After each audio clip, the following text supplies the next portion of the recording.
మావిగన్ ఎంతసేపు గన్నులు గొడ్డల్లేనా? ఎంతసేపు నరకాలి, చంపాలి, నాశనం చేయాలి, ఇదే. నిర్మించాలి, కట్టాలి అన్న ఆలోచన వైసీపీకి, జగన్మోహన్ రెడ్డి గారికి ఉండుంటే అధికారంలోకి వచ్చిన 6 నెలల్లో జలయజ్ఞం పూర్తయిపోయేది. కనీసం రాజధాని కోసము ఇటుక మీద ఇటుక కూడా పెట్టలేదు. అధికారంలోకి వచ్చిన కొన్ని రోజులకే ప్రజావేదిక అనుకుంటుంది, దాన్ని కూల్చేశారు. అప్పుడే అర్థం కావాల్సింది వీళ్ళ ఇంటెన్షన్ ఏమిటి అని. లాల్ మావిగన్నట అమరావతి బదులు మావిగన్ అంటున్నారు. ఇక పులివెందుల బదులు ఆవి గొడ్డలి అంటే సరిపోతుంది.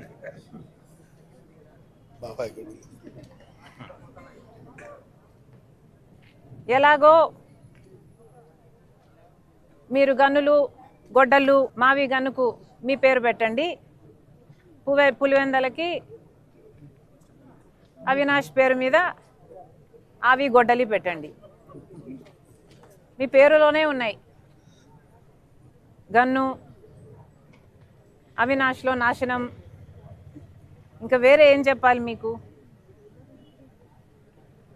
అసలు మావిగన్ ఇంత అద్భుతమైన ఐడియా అయితే మరి మీరు అధికారంలో 5 సంవత్సరాలు ఉన్నారు కదా,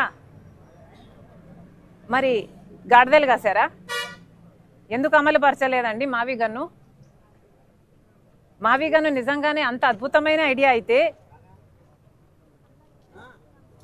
మీరు 3 రాజధానులు అని ఎందుకన్నారు?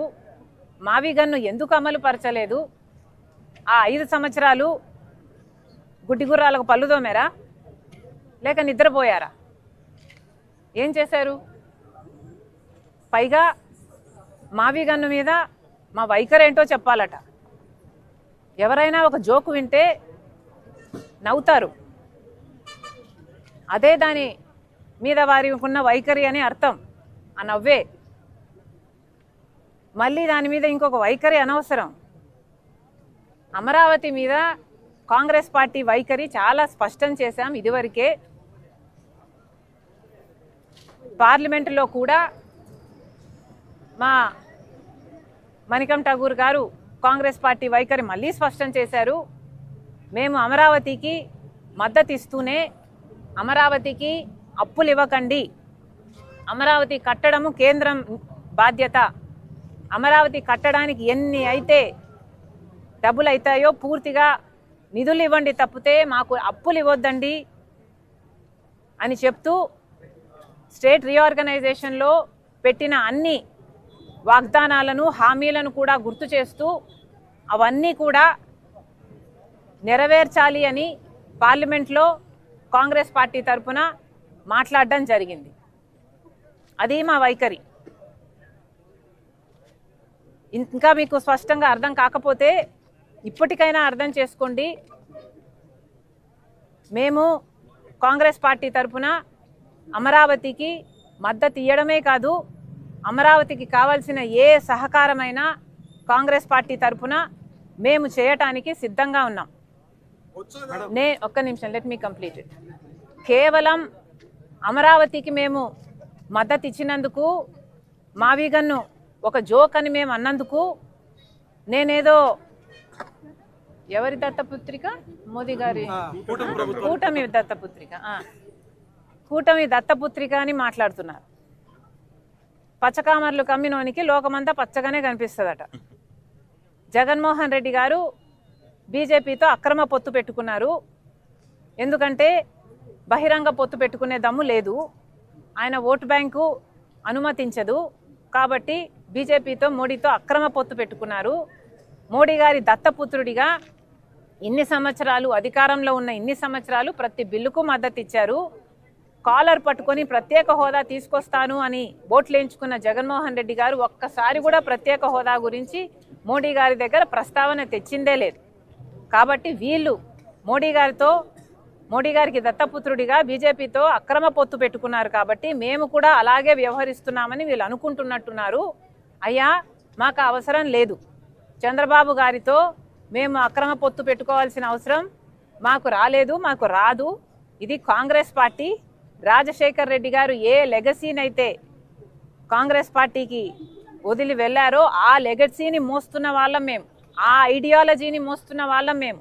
మీలాగా బీజేపీకి మతం పేరుతో కులం పేరుతో చిచ్చు పెట్టే బీజేపీ పార్టీకి మద్దతు ఇస్తున్న వాళ్ళం కాదు మేము.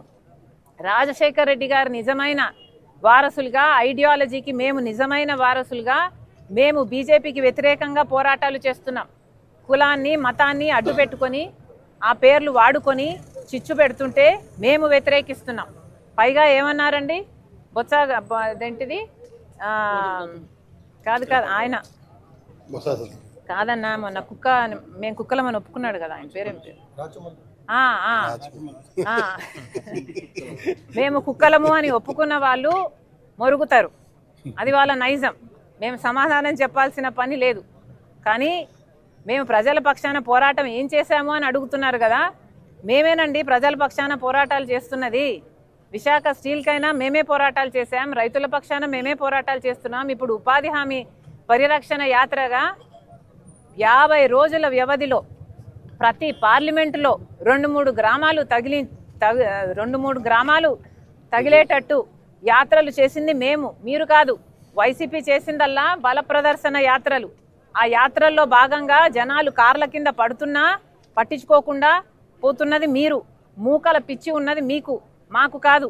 మేము ప్రజలకు మేలు చేయాలనే ఈ యాత్రలు చేస్తున్నాం. మండుటి ఎండల్లో ఈరోజు సిపిఐ వాళ్ళు పాదయాత్ర చేస్తుంటే వాళ్ళకు కూడా మద్దతు పలకడానికి వచ్చాం. ఈ కార్యక్రమం చేస్తున్నది మేము. కాబట్టి మీకు ఎలాగో కుక్కలను మీరు ఒప్పుకున్నారు, మీరు మొరుగుతూనే ఉంటారు, మీ నైజమే అది. ఇక మేము సమాధానం చెప్పాలి అనుకోవటం లేదు. మీరేమన్నారు?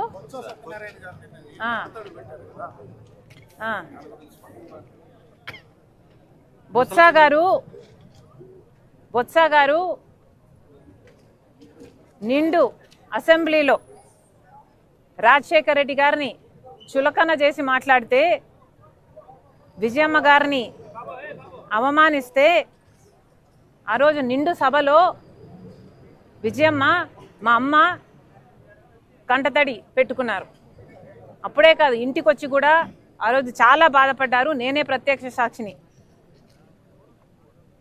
అంతగా అమ్మను బాధ పెట్టాడు, రాజశేఖర రెడ్డి గారి భార్యను బాధ పెట్టాడు. అది కూడా రాజశేఖర రెడ్డి గారిని చులకన చేసి మాట్లాడి నిండు సభలో. అలాంటి బొత్స గారు నిన్న కన్నీళ్లు పెట్టుకున్నారని విన్నాం. ఎందుకు పెట్టుకున్నారో నాకైతే తెలియదు. కానీ నిజంగా విజయమ్మను అంత బాధ పెట్టినందుకు పశ్చాత్తాపంతో కన్నీళ్లు పెట్టుకోవాల్సిన అవసరం నిజంగానే బొత్స గారికి ఉంది.